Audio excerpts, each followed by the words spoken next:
सो hello guys, welcome और welcome back to this channel Vidyalok. आज के इस वीडियो में हम लोग पढ़ेंगे एग्रीकल्चर को आपको डिटेल में नोट्स दे दिया जाएगा, आपको पढ़ाया जाएगा। पूरा चीज एनसीईआरटी से है, कोई भी चीज बाहर से नहीं है। तो ध्यान से देखेंगे और समझेंगे और पढ़ के अपना एग्जाम देने का कोशिश करेंगे तो बेहतर नंबर आएगा। ठीक है, आगे बढ़ते हैं। ध्यान से देखो, होता क्या है, शुरू कैसे होता है। ऐसे समझो कि हम एग्रीकल्चर पढ़ रहे हैं। एग्रीकल्चर मतलब क्या होता है, फार्मिंग। समझ में आ रहा है? तो हम सबसे पहले समझेंगे कि फार्मिंग कितने टाइप्स के होते हैं। मेनली 3 टाइप्स में तुम बांट सकते हो, लेकिन एक चीज समझो, जो सब्सिस्टेंस फार्मिंग होता है वो ऐसे फार्मिंग होते हैं जो खुद खाने के लिए या खाने के लिए ही, मतलब खाने के लिए बोया जाता है। इसमें चीजें जो बोई जाती हैं खाने के लिए बोई जाती हैं, फायदे के लिए नहीं बोई जाती हैं। और कमर्शियल फार्मिंग जो होता है इसमें बेचने के लिए बोया जाता है। बात समझ में आ रहा है? तो सुनो, फार्मिंग 3 टाइप की है। एक प्रिमिटिव सब्सिस्टेंस फार्मिंग, दूसरा है इंटेंसिव सब्सिस्टेंस फार्मिंग और तीसरा है कमर्शियल फार्मिंग। समझ में आ रहा है? प्रिमिटिव सब्सिस्टेंस फार्मिंग पहले समझते हैं, ध्यान से देखना। प्रिमिटिव सब्सिस्टेंस फार्मिंग कैसे होता है? छोटे से जमीन को क्या किया जाता है, पूरा अच्छे से काट दिया जाता है, उसको जंगल उंगल को फिर जोत दिया जाता है और जोत के उसी पे खेती किया जाता है। जो टूल्स भी यूज होते हैं वो भी प्रिमिटिव होते हैं। प्रिमिटिव मतलब पुराने टाइप के। प्रिमिटिव मतलब क्या होता है, पुराने टाइप के होते हैं। समझ में आ रहा है? प्रिमिटिव मतलब होता है पुराने टाइप के। तो जो टूल्स होंगे वो भी प्रिमिटिव टाइप के होंगे। ठीक है, कैसे टूल्स होते हैं, जैसे कि हो गया, हो मतलब कि डिगिंग, वो होता है ना, कुदाल हो गया, खुरपी हो गया, है ना, डिगिंग स्टिक्स हो गए। ऐसे छोटे छोटे वो हथियारों का यूज करते हैं खेती करने के लिए। कोई भी मशीन बड़ा सा यूज नहीं करते हैं। समझ में आया? मतलब पूरा नेचुरल किया जाता है इसमें सब चीज। उसके अलावा अगर इनको पानी चाहिए तो मानसून से पानी लेते हैं, ना कि पानी ये लोग ट्यूबवेल से या किसी मशीन का यूज करते हैं पानी निकालने के लिए जमीन से। समझ में आया? नेचुरल सॉइल होता है। किसी भी तरीके का फर्टिलिटी बढ़ाने के लिए उसमें केमिकल डाल देना या कोई पेस्टिसाइड डाल देना, इंसेक्टिसाइड डाल देना, कुछ नहीं करते हैं। समझ में आ रहा है? और एनवायरमेंटल कंडीशंस पे ही डिपेंडेंट रहते हैं कि जो एनवायरमेंट के हिसाब से चलता है उसी पे हम डिपेंडेंट रहेंगे। तो इससे तुमको पता चल रहा होगा कि अगर एनवायरमेंट पे डिपेंड रहोगे तो ज्यादा तुम प्रोडक्शन नहीं कर सकते हो, इसीलिए ये ज्यादा प्रोडक्शन भी नहीं करते हैं। अच्छा, ये खुद के खाने के लिए ये लोग करते हैं। ऐसे फार्मिंग को बोला जाता है स्लैश एंड बर्न फार्मिंग या agriculture. Slash and burn agriculture. समझ में आ रहा है? इसमें फार्मर क्या करते हैं, छोटे से लैंड को साफ करते हैं, वहां पे खेती करते हैं। बात समझ में आया? अगर उस खेत का फर्टिलिटी खत्म हो जाता है, जैसे इस पे हम खेती करना शुरू किए, यहाँ पे फर्टिलिटी खत्म हो गया तो हम दूसरे जगह शिफ्ट कर जाएंगे, वहां पे खेती करेंगे। फिर इसका फर्टिलिटी खत्म होगा तो हम तीसरे जगह शिफ्ट कर जाएंगे। मतलब इसमें क्या होता है, शिफ्टिंग होता रहता है। तो इसको शिफ्टिंग कल्टीवेशन या झूम कल्टीवेशन भी नाम दे दिया जाता है। स्लैश एंड बर्न का क्या नाम है? शिफ्टिंग कल्टीवेशन या झूम कल्टीवेशन भी होता है नाम। समझ में आया? इसमें लैंड का जो प्रोडक्टिविटी होता है वो धीरे धीरे कम हो जाता है। कारण क्या है? क्योंकि फर्टिलाइजर वगैरह यूज नहीं कर रहे हैं और किसी भी तरीके का मॉडर्न इनपुट्स वगैरह इसमें यूज नहीं करते हैं। एक ही जगह पे एक ही तरीके की खेती करते करते क्या हो जाएगा, लैंड का जो प्रोडक्टिविटी है या उसमें जो भी मिनरल्स हैं वो खत्म होते जाएंगे धीरे धीरे। तो वहां से ये लोग शिफ्ट हो जाते हैं। जैसे प्रोडक्टिविटी खत्म होगा वहां से ये लोग शिफ्ट हो जाएंगे। समझ में आया? ये था प्रिमिटिव सब्सिस्टेंस फार्मिंग। ये सिंपल फार्मिंग होता है, किसी भी तरीके का इसमें मॉडर्न चीजों का यूज नहीं किया जाता है। अब आ जाता है इंटेंसिव सब्सिस्टेंस फार्मिंग। इंटेंसिव का क्या मतलब है? इसमें केमिकल्स, बायो फर्टिलाइजर्स, मशीन वगैरह खूब यूज होता है। तुम ऐसे समझो, ये ऐसा खेती कहां पे होता है, जो प्रिमिटिव इंटेंसिव होता है वो खेती कहां पे होता है? ये ऐसे एरिया में होते हैं जहां पे हाई पॉपुलेशन डेंसिटी होता है, मतलब वहां पे लोग बहुत ज्यादा रहते हैं। अगर कहीं पे लोग बहुत ज्यादा रहते हैं तो वहां पे होता है इंटेंसिव सब्सिस्टेंस फार्मिंग। समझ में आ रहा है? इसमें लेबर बहुत ज्यादा लगते हैं, है ना, लेबर वगैरह को बुलाना, मेहनत बहुत ज्यादा लगता है। ठीक है, लेबर इंटेंसिव भी होता है। ठीक है, उसके बाद से बोल रहे हैं इसमें बायोकेमिकल्स जो हैं, बायोकेमिकल मतलब क्या हो गया sir? Chemical, fertilizers, insecticide, weedicides वगैरह, और जो भी तुम खेत में डालते हो केमिकल्स वगैरह, वो सब खूब डाला जाता है। मतलब हाई डोज ऑफ बायोकेमिकल्स इसमें ऐड किए जाते हैं, मिलाए जाते हैं खेतों में। समझ में आया? और इरिगेशन के लिए तुमको मालूम है इरिगेशन के लिए क्या करते हैं ये लोग? हैंडपंप लगाते हैं, है ना, ट्यूबवेल्स लगाते हैं, उन सब चीजों का यूज करते हैं। बात समझ में आ रहा है? इनका एम क्या होता है तुम बताओ? अगर हाई पॉपुलेशन है तो एम क्या ही रखोगे तुम? इनका एम होता है कि ज्यादा से ज्यादा प्रोडक्शन किया जा सके। छोटे से खेत में ज्यादा से ज्यादा प्रोडक्शन किया जा सके। बात समझ में आ रहा है? ये इनका एम होता है। ठीक है, कमर्शियल फार्मिंग पे उतरते हैं। कमर्शियल फार्मिंग का क्या मतलब है? आओ ध्यान से। इसमें जो खेती किया जाएगा इसका एम ही रहता है कि बेच देना है। समझ में आया? तो कमर्शियल फार्मिंग में यही करते हैं ये लोग कि इनका एम होता है कि ज्यादा से ज्यादा सामान उगाएं ताकि उसको बेचा जा सके और ज्यादा से ज्यादा पैसा कमाया जा सके। ठीक है, तो इसमें भी तो वही एम था। अच्छा, लेकिन ये बेचने के लिए ही करते हैं, ये खाने के लिए भी करते हैं, जो सरप्लस होता है उसको बेचते हैं। बात समझ में आ रहा है?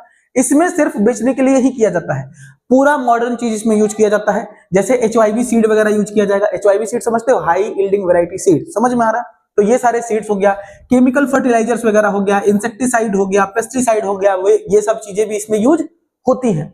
उसके बाद से अच्छा, कमर्शियल फार्मिंग कैसे समझो, कुछ ऐसे क्रॉप्स हैं जो तुम्हारे लिए कमर्शियल होंगे लेकिन दूसरे स्टेट के लिए क्या होगा, वो सब्स्टिटेंस होगा। कहने का क्या मतलब है कि मान लो राइस का एग्जांपल लेते हैं, तो राइस जो है वो हरियाणा या पंजाब में तुम जाते हो तो वो लोग खाते नहीं है, तो वो लोग उगाएंगे किस लिए, बेचने के लिए। तो उनके लिए क्या है, राइस क्या हो गया हरियाणा पंजाब के लिए, कमर्शियल क्रॉप हो गया। क्या हो गया, कमर्शियल क्रॉप। वही उड़ीसा के लोग राइस खूब खाते हैं, तो वो उगाएंगे तो बेचेंगे बिल्कुल नहीं, सब खा जाएंगे, तो उनके लिए क्या हो गया, सब्स्टिटेंस क्रॉप। क्या हो गया, सब्स्टिटेंस क्रॉप। तो वही हम बोल रहे हैं कि कोई क्रॉप किसी के लिए सब्स्टिटेंस हो सकता है तो किसी के लिए कमर्शियल भी हो सकता है। कोई लोग उसको उगा रहा है सिर्फ बेचने के लिए, तो कोई खाने के लिए भी उगा सकता है। खाने के लिए उगाना मतलब सब्स्टिटेंस फार्मिंग, बेचने के लिए उगाना मतलब कमर्शियल फार्मिंग। समझ में आ रहा है बात? ठीक है, तो यहां तक तो कोई दिक्कत नहीं होगा। प्लांटेशन क्या होता है, प्लांटेशन का मतलब होता है ना कि तुम छोटे से एरिया, मतलब बहुत बड़े से एरिया में, बड़े से एरिया में क्या करोगे, एक ही तरीके के प्लांट बहुत दूर तक लगा दोगे और वो सिर्फ लगाया जाता है बेचने के लिए। मतलब कमर्शियल फार्मिंग का एक टाइप है प्लांटेशन। प्लांटेशन में क्या किया जाता है, सिंगल क्रॉप को बहुत लार्ज एरिया में उगाया जाता है। बात समझ में आ रहा है?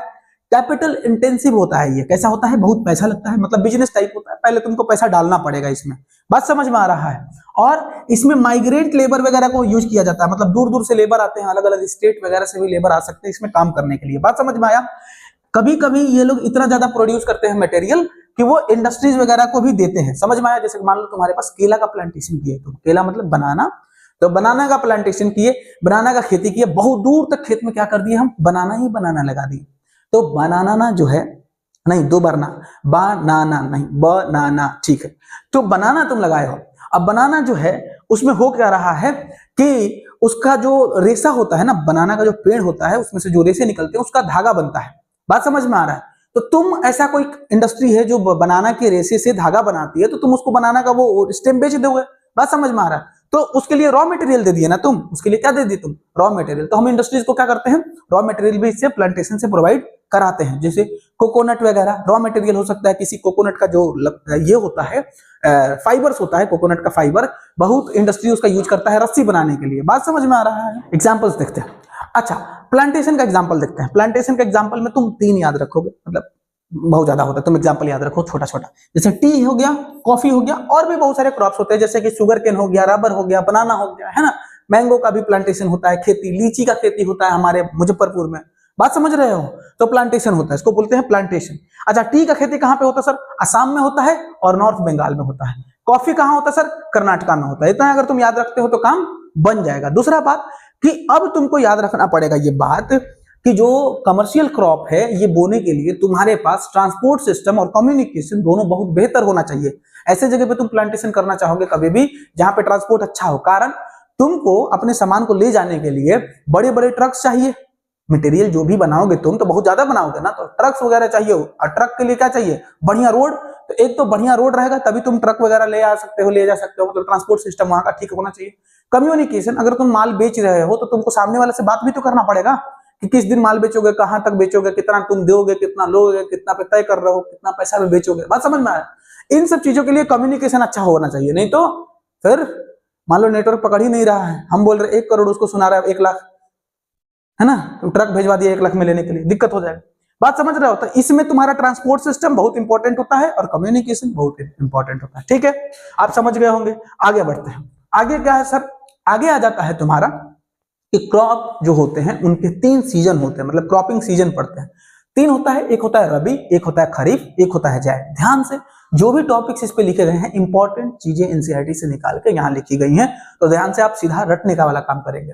समझ में आ रहा है? तो ध्यान से देखो, रबी क्रॉप क्या होता है, रटोगे। रबी क्रॉप बोया जाता है कब? अक्टूबर से लेकर दिसंबर के बीच में। कब बोया जाता है? हाँ, अक्टूबर से लेकर दिसंबर के बीच में रबी क्रॉप को लगाया जाता है। हार्वेस्टिंग पीरियड कब होता है इसका? अप्रैल से जून के बीच में। कब तक होता है? अप्रैल से जून में, मतलब कि हार्वेस्ट करना अप्रैल से जून में और बो रहे हैं अक्टूबर से दिसंबर में। समझ में आया बात? क्रॉप्स क्या होता है, मतलब कौन कौन से क्रॉप्स यहाँ पे उगाए जाते हैं? व्हीट हो गया, पार्ली हो गया, पीस हो गया, ग्राम हो गया, मस्टर्ड हो गया, ये सब चीजें उगाई जाती हैं रबी क्रॉप्स के दौरान। समझ में आया? कहां कहां पे उगाया जाता है सर? रबी क्रॉप का खेती कहाँ कहाँ पे होता है? पंजाब हो गया, हरियाणा हो गया, हिमाचल प्रदेश हो गया, उत्तर प्रदेश हो गया, उत्तराखंड हो गया, जम्मू कश्मीर। समझ में आ रहा है? ये सब रटना पड़ेगा, मतलब तुम 2-3 इसमें से रट लोगे ना, इसमें से 2-3 रट लोगे, काम बन जाएगा। जैसे पंजाब, हरियाणा, उत्तर प्रदेश रट लो, सिंपल सिंपल है, समझ में आया? तो काम बन जाएगा। की फीचर्स क्या होते हैं? ये जो क्रॉप्स होते हैं रबी क्रॉप, उनके की फीचर्स क्या होते हैं उसके बारे में बात करते हैं। देखो, सबसे पहला, ये जो है क्या ठंडा के दिनों में बोया जा रहा है? किसमें बोया जा रहा है? ठंडा के दिनों में। तो ठंडा के दिनों में बोया जा रहा है। कम प्रेसिपिटेशन में भी रबी क्रॉप आसानी से हो जाता है। समझ में आया है ना? ठीक है। उसके बाद से दूसरा है कि इसको इनहैंस किया गया था, इसको बढ़ावा मिला था ग्रीन रेवोल्यूशन के दौरान। कब मिला था इसको बढ़ावा? ग्रीन रेवोल्यूशन के दौरान। बात समझ में आया? तो जब ग्रीन रेवोल्यूशन चला था तो रबी क्रॉप को ज्यादा बढ़ावा दिया गया था। समझ में आया? ठीक है। अब आ जाता है हमारे पास खरीफ क्रॉप। खरीफ क्रॉप इंपॉर्टेंट है यूपी बिहार के लिए, मतलब बिहार के लिए खास करके, है ना? खरीफ क्रॉप का पीरियड देखते हैं अगर, तो जैसे ही मानसून का पहला बारिश होता है तब से बोना शुरू कर देते हैं। कौन सी?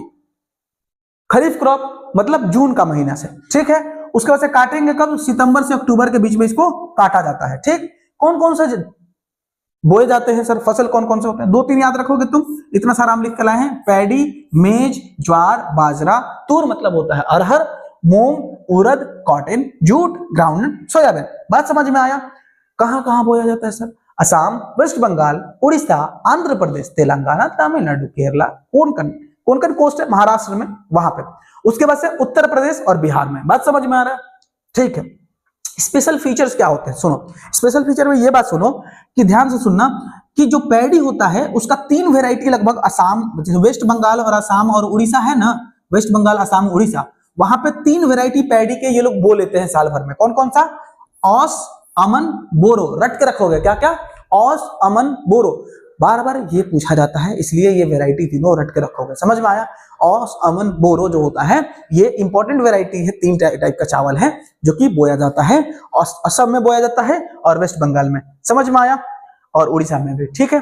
लास्ट जेड क्रॉप, जो कि बहुत छोटा है, ध्यान से सुनना। जेड क्रॉप क्या होता है? देखो, जब रबी बो रहे हो, खरीफ काट रहे हो, उसके बीच में, जैसे कि रबी को काट लिए, खरीफ को बोना है, तो उसके बीच में थोड़ा सा टाइम पीरियड मिल जाता है। जब गर्मी के दिनों में थोड़ा सा टाइम पीरियड के लिए खेत खाली रहता है, उसमें अगर तुम चाहते हो, मतलब किसान क्या करते हैं, थोड़ा सा समय के लिए जेड क्रॉप लगा देते हैं। जेड क्रॉप बहुत छोटे समय के लिए रहता है। बात समझ में आ रहा है? बहुत छोटे समय के लिए रहता है जेड क्रॉप। ड्यूरेशन इसका बात करते हैं, कब तक रहता है? देखो, सिर्फ ये गर्मी के दिनों में बोया जाता है। कब बोया जाता है? गर्मी के दिनों में। मतलब रबी क्रॉप और खरीफ क्रॉप के बीच में जो समय बच रहा है हमारे पास, उसमें हम क्या कर रहे हैं? जेड क्रॉप को लगा रहे हैं।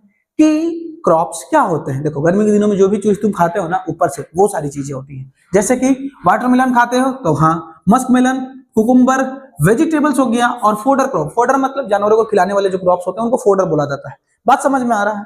ठीक है। स्पेशल नोट्स में आपको याद रखना है कि शुगर केन जो होता है ये लगभग साल भर का समय ले लेता है उगने में। बात समझ में आ रहा है?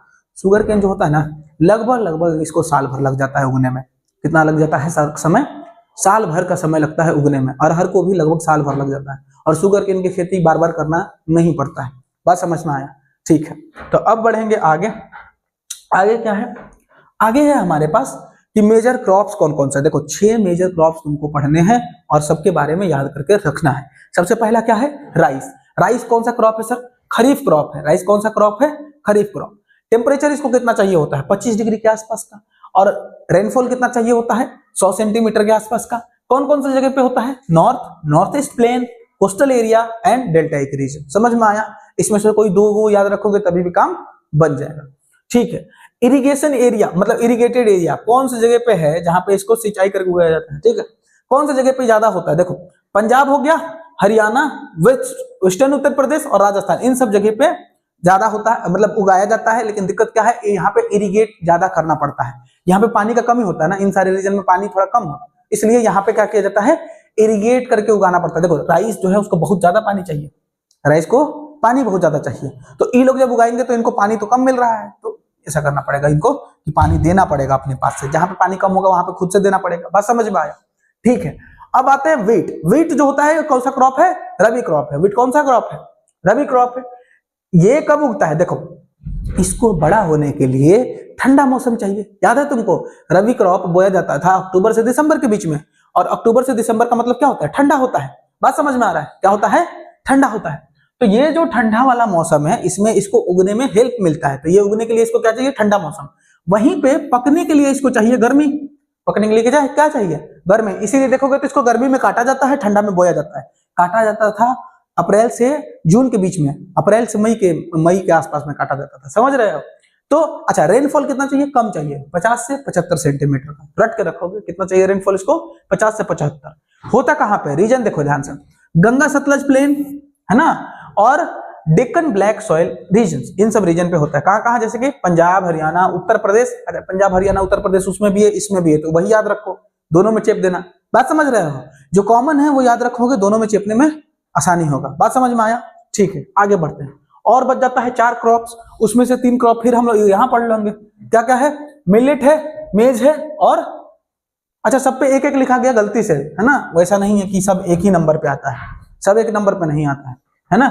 मिलेट है, मेज है और पल्स है। सुनो, मिलेट, मेज और पल्स ये सब किस में आता है, तुम्हारा फूड ग्रेन्स में आ जाता है। ठीक, तो होता क्या है, मिलेट देखते हैं, मिलेट क्या है। हाँ, मिलेट देखो, मिलेट में बहुत सारी चीजें आती हैं, जैसे कि मिलेट में आता है ज्वार, बाजरा, रागी, समझ में आ रहा है क्या आता है, ज्वार, बाजरा, रागी, सब मिलेट में आता है। ठीक है, न्यूट्रिशनल वैल्यू का बात करते हैं तो जैसे रागी वगैरह है उसमें आयरन, कैल्शियम, रफेज ज्यादा होता है। तुमको याद है पहले के जमाने में लोग ज्यादातर मिलेट्स खाते थे, इसीलिए वो ज्यादा हेल्दी होते थे, कारण उनके अपने ही खाने में मिल जाता था आयरन, कैल्शियम, रफेज वगैरह। अभी भी जो लोग जिम वगैरह करते हैं या जिम में जाते हैं तुम देखोगे वो लोग ज्यादा मिलेट्स खाते हैं, है ना, खाना कम खाते हैं, मतलब खाना मतलब कि चावल दाल जो हम लोग खाते हैं वो कम खाते हैं, ये मिलेट ज्यादा खाते हैं। तो मतलब ये बहुत ज्यादा न्यूट्रिशनल होता है, खाने में थोड़ा बुरा लगता है। देखो कोई भी बुरा काम ना वही सक्सेस दिलाता है, जिस चीज में तुमको मन लग रहा है उससे सक्सेस कभी नहीं मिलता, जिस चीज में नहीं मन लग रहा है ना, जो करने में तुमको मेहनत लग रहा है उसी से सक्सेस मिलता है, क्योंकि भगवान को भी तो टेस्ट करना है कि तुम किस लायक हो। ठीक है, हाँ खैर ज्ञान से आगे बढ़ते हैं। रीजन देखते हैं, रीजन क्या है, ज्वार। ज्वार कहां कहां पे होता है, महाराष्ट्र, कर्नाटक, आंध्र प्रदेश, मध्य प्रदेश, यहां पे होता है तुम्हारा ज्वार। ठीक है, बाजरा कहां होता है, राजस्थान, उत्तर प्रदेश, महाराष्ट्र, गुजरात, हरियाणा। बात समझ में आया, तीनों में जो कॉमन होगा उसको याद रख लोगे, एक दो एक्स्ट्रा याद रख लोगे, बात समझ में आ रहा है। रागी का देखते हैं, कर्नाटक, तमिलनाडु, हिमाचल प्रदेश, उत्तराखंड, झारखंड, अरुणाचल प्रदेश, मतलब जगह ही याद रखोगे तो इंपॉर्टेंट, ज्यादा जगह याद रखने का भी जरूरत नहीं है, खाली सुन लो ध्यान से ताकि तुमको कम से कम अंदाजा रहे, एक दो जगह भी पता रहे तो अच्छा बात है, जो वहां पे लिखोगे तो नंबर ज्यादा मिलेगा। ठीक, मेज का बात करते हैं। मेज क्या है सर, खरीफ क्रॉप है, मेज क्या है, खरीफ क्रॉप है, ये उगाया जाता है रबी सीजन में, है ग्रोन एज रबी। अच्छा देखो, मेज होता है खरीफ क्रॉप, मेज क्या होता है, खरीफ क्रॉप होता है, लेकिन रबी क्रॉप की तरह उगाया जाता है बिहार में। बात समझ में आ रहा है, बिहार में कैसे उगाया जाता है, रबी क्रॉप की तरह उगाया जाता है, कारण हम ये उगता है 21 डिग्री से 27 डिग्री सेल्सियस के टेम्परेचर में। कितना में उगता है, 21 से 27 डिग्री का इसका टेम्परेचर चाहिए। रीजन कहां कहां होता है, कहां कहां मेज उगाया जाता है, कर्नाटका, मध्य प्रदेश, उत्तर प्रदेश, बिहार, आंध्र प्रदेश, तेलंगाना, यहाँ पे क्या उगाया जाता है, मेज, भुट्टा, मक्का, समझ रहे हो। पल्सेस देखते हैं, पल्सेस मतलब दाल, जो भी लेग्यूम्स होते हैं उनको पल्सेस बोला जाता है, जैसे कि तूर मतलब अरहर, उसके बाद से उड़द हो गया, मूंग हो गया, मसूर हो गया, पीस हो गया, ग्राम हो गया, है ना, इन सबको क्या बोला जाता है, पल्सेस। उसके बाद से क्या बोल रहे हैं, इंपॉर्टेंस देखते हैं। देखो जो भी पल्सेस होते हैं वो इंपॉर्टेंट होते हैं प्रोटीन के लिए, मतलब इसमें प्रोटीन मिलता है, कारण क्या है, ये नाइट्रोजन फिक्स करते हैं, क्या करते हैं, नाइट्रोजन फिक्स करते हैं, और नाइट्रोजन मतलब प्रोटीन, नाइट्रोजन मतलब प्रोटीन, हमारे बॉडी में प्रोटीन कैसे बनता है, नाइट्रोजन से, तो ये लोग नाइट्रोजन फिक्स करते हैं सॉइल से, समझ में आया। उसके बाद से रीजन कहां कहां पे उगता है, देखो मध्य प्रदेश, राजस्थान, महाराष्ट्र, उत्तर प्रदेश और कर्नाटका में इसको उगाया जाता है, ये सारे की रीजन से जहां पे पल्सेस उगती हैं। ठीक है, कोई टेंशन नहीं है। ठीक है, अगर आपका इसको पीडीएफ चाहिए, इस मतलब आपको इसका पीडीएफ चाहिए तो आप ले सकते हैं टेलीग्राम से, बात समझ में आ रहा है। ठीक है, आगे बढ़े और देखो और क्या आ जाता है हमारे पास। अब आता है ग्रेन्स के अलावा कौन कौन से क्रॉप्स हैं जो कि इंपॉर्टेंट है। अच्छा 5 ही थे उसमें, ऐसा मत सोचना है छोड़ दिए, 5 ही था, देख लो एनसीईआरटी में, तो है ना।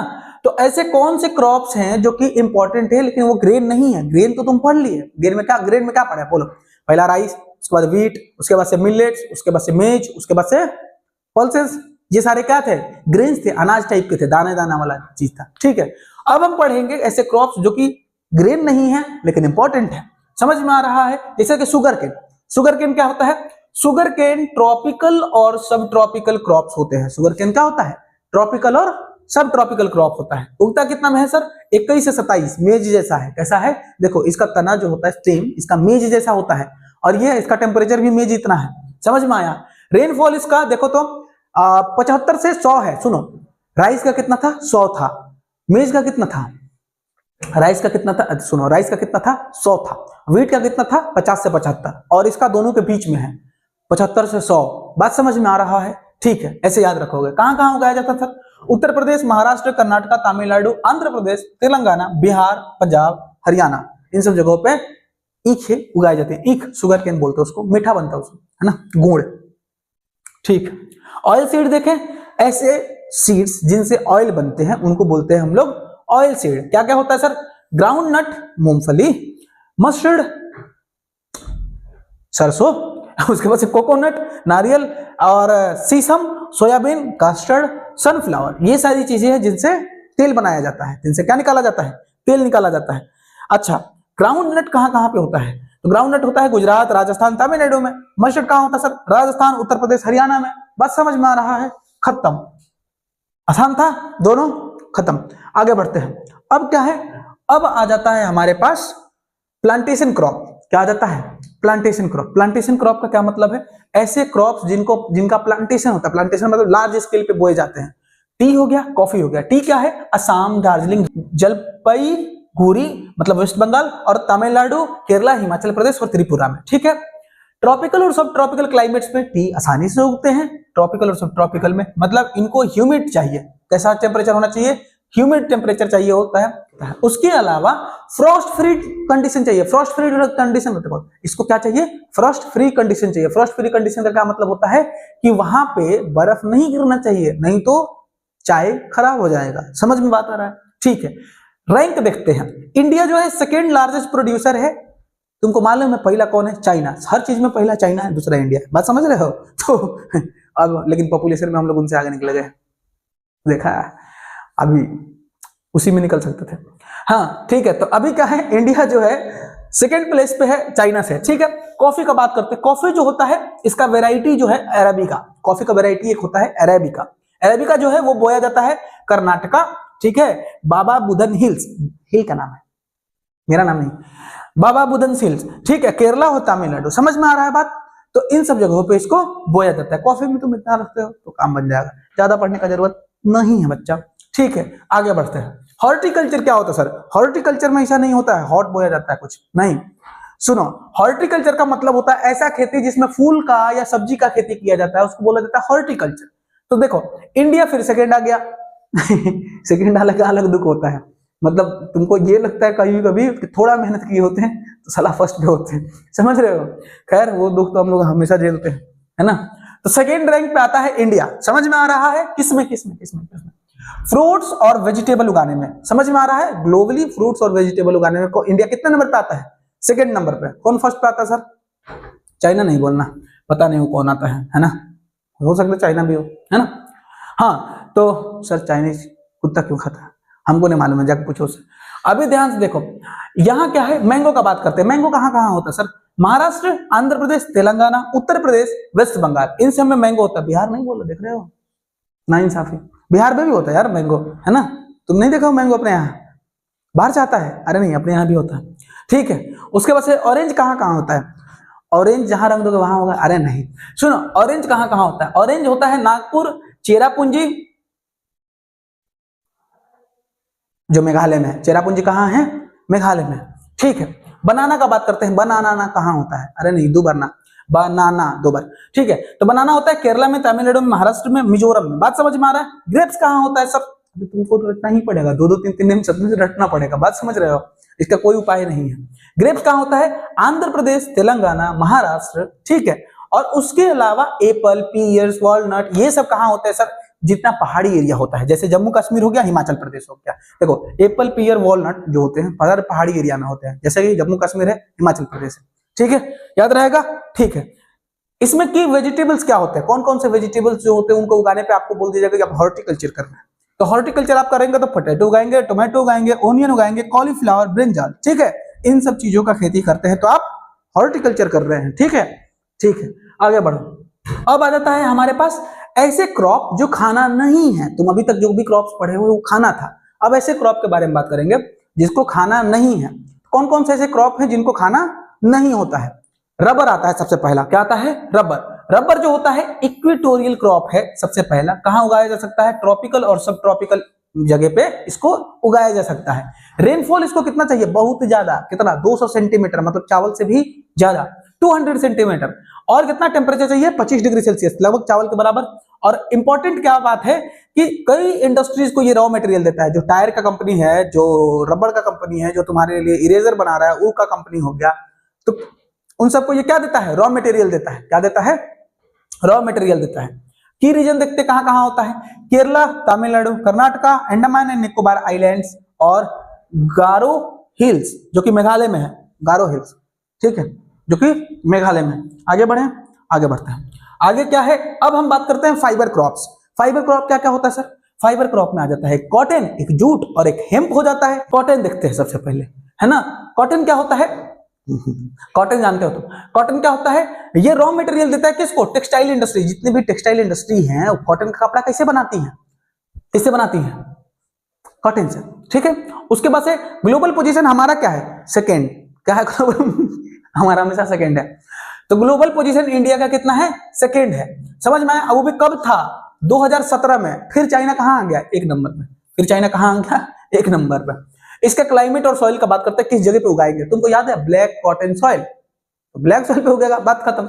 उगता है कहां पे? ब्लैक कॉटन सॉइल पे ये उगता है। जबकि कहां पाया जाता है? डेक्कन प्लेट्यू में पाया जाता है। टेम्परेचर इसके लिए हाई चाहिए होता है, लाइट रेनफॉल चाहिए होता है, मतलब बारिश कम चाहिए, टेम्परेचर ज्यादा चाहिए, इरिगेशन बढ़िया चाहिए इसको, और 210 से 10 दिन लगभग बारिश अति फ्रॉस्ट फ्री डे होना चाहिए। मतलब कि 210 दिन ऐसा होना चाहिए साल में जिसमें इस पर किसी भी तरीके का ठंडा नहीं गिरा। समझ में आया? किसी भी तरीके का ठंडा इसको नहीं लगे, तो 210 दिन अगर ऐसा होता है तो ये खेती कर सकते हो तुम। किसका? कॉटन का। ये कैसा होता है सर? खरीफ क्रॉप होता है। कितना समय लगता है इसको मैच्योर होने में? 6 से 8 महीना। अरे 6 से 8 महीना लग रहा है, 210 दिन इसको फ्री चाहिए, मतलब तो पूरा फ्री चाहिए इसको, फ्रॉस्ट चाहिए ही नहीं इसको। समझ रहे हो? तो लगभग फ्रॉस्ट इसको चाहिए ही नहीं, है ना। 6 से 8 महीना में ये मैच्योर हो जाता है। ठीक है, ठीक है। कहां कहां पाया जाता है सर? महाराष्ट्र, गुजरात, मध्य प्रदेश, कर्नाटका, आंध्र प्रदेश, तेलंगाना, तमिलनाडु, पंजाब, हरियाणा, उत्तर प्रदेश। इतना सारा जगह पे पाया जाता है। उसमें से 2 या 3 तुम याद रखोगे, बस काम बन जाएगा। अब आते हैं जूट पे। जूट को गोल्डन फाइबर भी बोला जाता है। जूट को क्या बोला जाता है सर? झूठ नहीं है, जूट है। जूट को बोला जाता है गोल्डन फाइबर। क्लाइमेट कैसा चाहिए होता है? देखो, फर्टाइल मिट्टी इसको चाहिए, बात समझ में आ रहा है। उसके बाद से well drain for flood plain चाहिए। मतलब क्या कहने का मतलब है कि इसमें फ्लड नहीं आना चाहिए। ऐसा फ्लड प्लेन जो साफ हो गया पहले से, वहां पे इसको बोया जाता है। ठीक है। उसके बाद से क्या है? Require high temperature. टेम्परेचर इसका बहुत ज्यादा चाहिए। अगर टेम्परेचर ज्यादा होगा तभी जाके ये खेती कर सकते हैं। ठीक है। की रीजन्स की बात करते हैं। देखो कहां कहां पे होता है? होता है कहां? वेस्ट बंगाल में होता है, बिहार में होता है, असम में होता है, उड़ीसा में होता है और मेघालय में होता है। इन सब जगह पे ये होता है। बात समझ में आ रहा है? अब आ जाते हैं हेम्प। हेम्प में तुमको थोड़ा सा याद रखना है, हेम्प और नेचुरल सिल्क समझ लो। तो नेचुरल सिल्क और हेम्प का बात करते हैं। सिल्क क्या है? सिल्क जो होता है कोकून से बनता है। कोकून समझते हो तुम लोग, है ना। छोटे छोटे कोकून वर्म होते हैं, वो खाते हैं सिल्क का उसका पत्ता खाते हैं, मलबरी का पत्ता खाते हैं, है ना। और उससे वो कोकून बनाते हैं। समझ में आया? तो कोकून वर्म बनाते हैं। कोकून, कोकून से निकलता है सिल्क वर्म, सिल्क निकलता है, मतलब सिल्क निकलता है। सिल्क वर्म जो होते हैं कोकून बनाते हैं। समझ में आया? और ये मलबरी के लीफ खाते हैं। किसके लीफ खाते हैं? मलबरी के लीफ खाते हैं। सिल्क का फार्मिंग को बोला जाता है सेरीकल्चर। रट के रखोगे, सिल्क फार्मिंग को क्या बोला जाता है? सेरीकल्चर बोला जाता है। क्या बोला जाता है?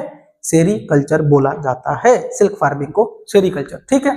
अब आ जाते हैं हम लोग technological and institutional reform in Indian agriculture. Indian agriculture जो है, इसमें क्या क्या रिफॉर्म्स किए जा सकते हैं ताकि ये और बेहतर हो जाए। ध्यान से पहले देखो, हमारे पास एग्रीकल्चर के लिए क्या क्या चैलेंजेस हैं उस पर बात करते हैं। सबसे पहले हम लोग ज्यादातर समय मॉनसून पे डिपेंडेंट होते हैं, बारिश पे डिपेंडेंट होते हैं कि हमारा खेत अच्छा हो जाएगा, है ना। नेचुरल फर्टिलिटी पे डिपेंडेंट होते हैं, जो कि डिपेंडेंट नहीं होना चाहिए। समझ में आ रहा है? Fragmentation of the land holding due to the inheritance law. सुनो और क्या हो जाता है? इनहेरिटेंस लॉ मतलब क्या होता है कि जो तुम्हारे पूर्वज हैं उनके पास जमीन ज्यादा था लेकिन तुम्हारे पास कम है। कारण क्या होता है? फ्रेगमेंटेशन हो जाता है जमीन का। कारण क्या है? मान लो हम 2 भाई हैं, मेरे पापा के पास 10 कट्ठा जमीन है, हम 2 भाई हैं, तो इनहेरिटेंस लॉ क्या कहता है कि आपको दोनों बेटों में बराबर बराबर जमीन बांटना होगा। तो अब मेरा भाई ले लेगा 5 कट्ठा, हम ले लेंगे 5 कट्ठा। बात समझ में आ रहा है? तो ये तरीका की वजह से क्या हो गया, जमीन घटा ना, तो फ्रेगमेंटेशन हो गया जमीन का। तो जमीन का फ्रेगमेंटेशन भी हो सकता है किसके वजह से, इनहेरिटेंस लॉ की वजह से। उसके वजह से, उसके अलावा हमारे पास किसी भी तरीके का टेक्नोलॉजिकल एडवांसमेंट नहीं है। बहुत सारे ऐसे रीजन्स है जहां पे टेक्नोलॉजिकल एडवांसमेंट है ही नहीं और वहां पे टेक्नोलॉजी यूज ही नहीं हो रहा है। बात समझ में आ रही है? जिसकी वजह से प्रोडक्शन कम हो रहा है। तो क्या क्या रिफॉर्म्स किए जा सकते हैं इसमें, है ना? कुछ तो रिफॉर्म्स होगा जिसको किया जाएगा तो हो सकता है कि प्रोडक्शन वगैरह बढ़ जाए, है ना? तो अब रिफॉर्म्स के बारे में बात करते हैं। जैसे इंडिया इंडिपेंडेंस हुआ तो क्या रिफॉर्म्स करा? सबसे पहला क्या किया गया, जमींदारी हटा दिया गया। जमींदारी मतलब एबोलिशन ऑफ जमींदारी का क्या मतलब होता है, बहुत बड़ा बड़ा जमीन रखते हैं जमींदार लोग। बात समझ में आ रहा है? तो उसको हटाया गया और बोला गया कि आप कंसोलिडेशन लैंड नहीं स्टोर करके रख सकते, मतलब कंसोलिडेटेड लैंड को अपने कब्जे में करके नहीं रख सकते हैं। समझ में आया? तो जमींदारी हटा दिया गया, उसके बाद से कंसोलिडेशन कर दिया गया लैंड होल्डिंग्स को। उसके बाद से लैंड के रिफॉर्म्स पे ज्यादा ध्यान दिया गया। समझ में आ रहा है? पहले 5 साल में ही हम लोग ये सारा प्लान शुरू कर दिए थे कि कैसे और भी ज्यादा जो भी जमीन है उनको रिफॉर्म्स किया जा सकता है। लैंड रिफॉर्म का क्या मतलब है, और भी ज्यादा जमीन को बदलाव किया जा सकता है जिसकी वजह से उसमें एग्रीकल्चर अच्छे से किया जा सके। तो इंडिपेंडेंस के फर्स्ट 5 ईयर में ही हम लोग इस पे फोकस करना शुरू कर दिए थे। ठीक है, अब शुरू किया गया था इसी को ध्यान में रखते हुए ग्रीन रेवोल्यूशन। क्या शुरू कर दिया जाता है? Green revolution. ग्रीन रेवोल्यूशन शुरू होता है 1960s में और 70s में, उसी के बीच में, मतलब 16 से 70s के बीच में ग्रीन रेवोल्यूशन चालू होता है। एग्जैक्ट टाइमिंग नहीं है, कोई बात नहीं है ना? तो ग्रीन रेवोल्यूशन जो होता है एक सीड देता है लोगों को, HYV सीड। HYV का क्या मतलब है? High yielding variety. सुनो, HIV लिख के नहीं आओगे, है ना? मतलब हम जब पढ़ते थे तो मेरी क्लास की एक लड़की थी, HIV लिख के आई थी, समझ में? टेस्ट में लिखी थी तो हम लोग देख लिए थे। तो HIV नहीं लिखोगे तुम लोग, समझ में आ रहा है? HIV अलग चीज होता है, HYV अलग चीज होता है। HYV है, HIV बीमारी होता है, समझ में आ रहा है? HYV नहीं लिखोगे, हाँ, मतलब HIV नहीं लिखोगे, HYV लिखोगे, ठीक? HYV सीड होता है। HYV सीड का क्या मतलब है? High yielding variety seed. समझ में आया? फिर फर्टिलाइजर्स वगैरह दिया गया था लोगों को, इरिगेशन दिया गया था, पानी पहुंचाया गया था लोगों के पास ज्यादा से ज्यादा। तुमको मालूम है ग्रीन रेवोल्यूशन की वजह से जो फर्टिलाइजर्स केमिकल्स दिए गए थे जिसकी वजह से पंजाब और हरियाणा के बहुत सारे किसानों का जमीन बर्बाद हो गया था, क्योंकि वो बहुत ज्यादा इरिगेशन करते थे, ओवर इरिगेशन कर देते थे, फिर फर्टिलाइजर्स वगैरह बहुत ज्यादा डाल देते थे, जिसकी वजह से क्या हुआ, बाद में जाल के खेत खराब हो गया। बात समझ में आ रहा है? इससे प्रोडक्टिविटी बढ़ गया था। इससे क्या हुआ था, अचानक से प्रोडक्टिविटी इंडिया का बढ़ गया था। बात समझ में आ रहा है ना? तो सिर्फ सिलेक्टेड एरिया में, मतलब छोटे से एरिया में भी प्रोडक्टिविटी इतना बढ़ गया था कि खाने भर का ये लोग चीज खुद से उगा लेते थे। एक और रेवोल्यूशन चलाया जाता है, उस रेवोल्यूशन का नाम है व्हाइट रेवोल्यूशन। क्या नाम है उसका? White revolution. अब व्हाइट रेवोल्यूशन क्या है? इसमें बूस्ट किया गया था मिल्क प्रोडक्शन को। किसको बूस्ट किया गया था? मिल्क प्रोडक्शन को। इंडिया में जो है लार्ज प्रोड्यूसर्स जो थे इसमें उनको प्रेरित किया गया था कि ज्यादा से ज्यादा मिल्क प्रोड्यूस करिए। समझ में आ रहा है? तो व्हाइट रेवोल्यूशन किसके लिए चलाया गया था? मिल्क के लिए। बात समझ में आ रहा है? ठीक है। उसके बाद से बोला गया था एक लैंड डेवलपमेंट, उसी के साथ एक लैंड डेवलपमेंट प्रोग्राम चलाया गया था जो 1980 से 1990 के बीच में शुरू किया गया था। ठीक है, ये सब चीजें हैं जो कि तुमको आना चाहिए। ठीक है, व्हाइट रेवोल्यूशन, ग्रीन रेवोल्यूशन, है ना, वो सब चीजें। ठीक है, की फीचर, की मेजर्स क्या है, इन सब चीजों से तुम क्या समझे हो ये ध्यान से देखो। अगर मान लो नेचुरल क्लाइमेटीज होता है, नेचुरल क्लाइमेटीज मतलब मान लो बाढ़ आ गया, सुखाड़ आ गया, इसकी वजह से फसल खराब होता है, तो उसके लिए कोई तो सिक्योरिटी होना चाहिए ना। तो क्रॉप इंश्योरेंस बना के देना चाहिए सरकार को किसानों को। समझ में आ रहा है कि अगर आपके साथ कुछ भी गलत होता है, आपका खेत खराब होता है, तो सरकार कुछ आपके लिए कुछ ना कुछ भरपाई कर देगी। बात समझ में आ रहा है? तो क्रॉप इंश्योरेंस होना चाहिए। उसके अलावा क्या होना चाहिए सर? ग्रामीण बैंक जो होने चाहिए, या कॉर्पोरेटिव सोसाइटी जो होना चाहिए, जो कोऑपरेटिव सोसाइटी बनता है ना 14-15 लोगों को मिला के, या फिर ग्रामीण जो बैंक बनता है, उन लोगों को लो इंटरेस्ट लोन देना चाहिए किसानों का। समझ में आ रहा है? क्या देना चाहिए? लो इंटरेस्ट लोन देना चाहिए किसानों को। बात समझ में आ रहा है? उसके अलावा क्या होना चाहिए? उसके बाद से किसान क्रेडिट कार्ड बनाया जाता है। ठीक है, तो किसान क्रेडिट कार्ड बना के देना चाहिए किसानों को, है ना, ताकि उनको जब भी मन करे उनके कार्ड पे हम पैसा भेज सके, सर मतलब सरकार भेज सके, है ना।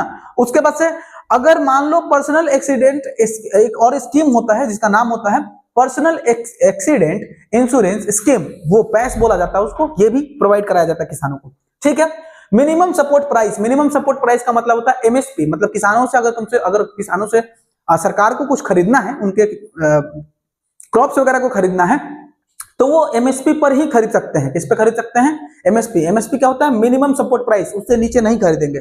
इससे क्या होता है? किसानों का एक्सप्लॉइटेशन नहीं होता है। बात समझ में आ रहा है? ठीक है, अब बात करते हैं कि उसके बाद से प्रोक्योरमेंट प्राइस रखना चाहिए ताकि फार्मरों का बचाव किया जा सके। अच्छा, एक स्पेशल वेदर का बुलेटिन प्रोवाइड करना चाहिए सारे किसानों को कि वेदर्स कैसे रहेंगे, साल भर में क्या क्या वेदर्स रहेगा।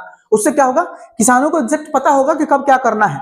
तो एक स्पेशल वेदर बुलेटिन लोगों को प्रोवाइड कराना चाहिए, है ना। अब वो कहीं भी प्रोवाइड कराया जा सकता है, चाहे वो रेडियो पे किया जाए चाहे टीवी पे किया जाए, करा देना चाहिए।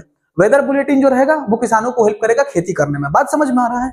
वेदर बुलेटिन क्या करता है, किसानों को हेल्प करता है खेती करने में, तो वो बढ़िया से खेती कर सकते हैं क्योंकि उनको क्या है, वेदर्स के बारे में पता है। ये है आपका लास्ट मतलब बहुत छोटा सा है, समझ लोगे खत्म हो जाएगा। बात समझ में आ रहा है क्या है?